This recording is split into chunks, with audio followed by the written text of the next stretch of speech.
લાંબા સમય પછી આખરે શિક્ષણ વિભાગ દ્વારા શિક્ષકોની ભરતીને લઈને મહત્વનો નિર્ણય લીધો છે. કુલ અંદાજિત 11,000 જેટલી જગ્યાઓ પર વિદ્યા સહાયક વર્ગ 3ની પ્રાથમિક વિભાગમાં ધોરણ 1 થી 5 માટે ભરતી જાહેર કરવામાં આવી છે. વિગતવાર માહિતી જોઈએ. નમસ્કાર મિત્રો, સ્વાગત છે તમારું અમારી યુટ્યુબ ચેનલમાં. મિત્રો, ગુજરાત રાજ્ય પ્રાથમિક શિક્ષણ પસંદગી સમિતિ દ્વારા વિદ્યા સહાયક ભરતી કાર્યાલય રંગમંચની બાજુમાં સુવિધા કચેરીની પાછળ સેક્ટર 20 ગાંધીનગર જિલ્લા શિક્ષણ સમિતિ નગર શિક્ષણ સમિતિની પ્રાથમિક શાળાઓમાં વિદ્યા સહાયક ધોરણ 1 થી 5 ગુજરાતી માધ્યમ માટેની ભરતી અંગેની જાહેરાત કરવામાં આવી રહી છે.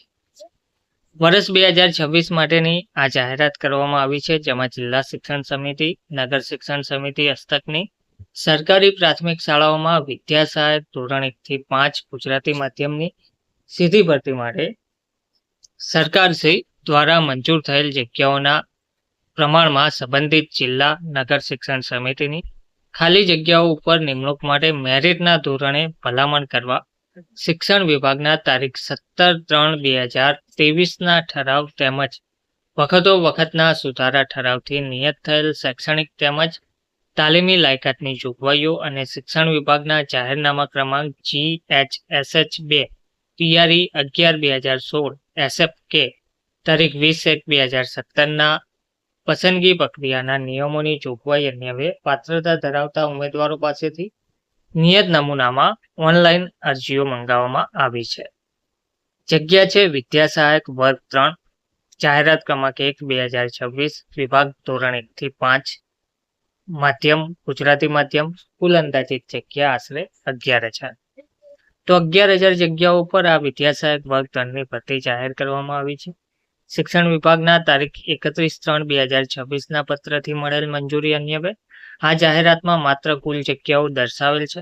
સરકારી પ્રાથમિક શાળાઓના પ્રાથમિક શિક્ષકોના જિલ્લા ફેરબદલી કેમ્પની કાર્યવાહી પૂર્ણ થયેથી તમામ જિલ્લા નગર શિક્ષણ સમિતિના રોસ્ટર આધારિત ખાલી જગ્યાની વિગતો મેળવી જિલ્લાવાર તેમજ પ્રાથમિક શાળાવાર જગ્યાઓ પછીથી વેબસાઇટ ઉપર પ્રસિદ્ધ કરવામાં આવશે.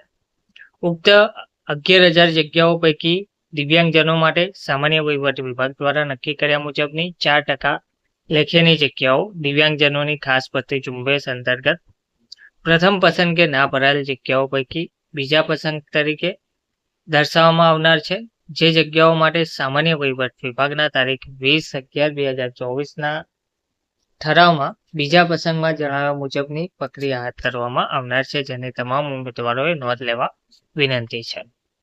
વધુમાં ઉક્ત પત્રથી મળેલ મંજૂરી અન્વયે હાલ જે ઉમેદવારો DELED ના છેલ્લા વર્ષમાં અભ્યાસ કરતા હોય અને ટેટ 1 પરીક્ષા પાસ થયેલ હોય તેવા ઉમેદવારો હાલ ઉમેદવારી કરી શકશે.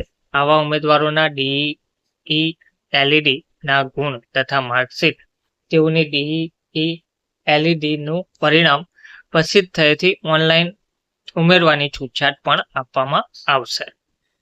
ભરતી અંગેનું ઓનલાઈન અરજીપત્રક વેબસાઇટ ઉપર, જે વેબસાઇટ છે https://dpegujarat.in ઉપર તારીખ 15/4/2026 સવારના 12 કલાકથી તારીખ 24/4/2026ના રોજ બપોરના 15 કલાક સુધી ભરી શકાશે. એટલે કે આ જે જાહેરનામું પ્રસિદ્ધ કરવામાં આવ્યું છે તે મુજબ ઓનલાઈન અરજી તમે 15/4/2026 સવારે 12 કલાકથી ભરી શકશો, ફોર્મ ભરી શકશો અને 24/4/2026ના બપોરના 15 કલાક સુધીમાં તમારે ભરવાનું રહેશે.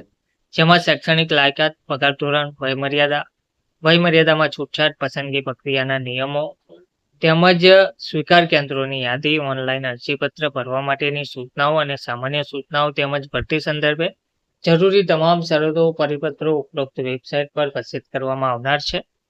તેનો કાળજીપૂર્વક અભ્યાસ કરીને જ અરજી કરવાની રહેશે. સ્વીકાર કેન્દ્રમાં અરજીપત્ર જમા કરાવવાની છેલ્લી તારીખ 24/4/2026ના રોજ 17 કલાક સુધી રહેશે. જાહેર રજાના દિવસ સિવાય અરજી સ્વીકારવામાં આવશે.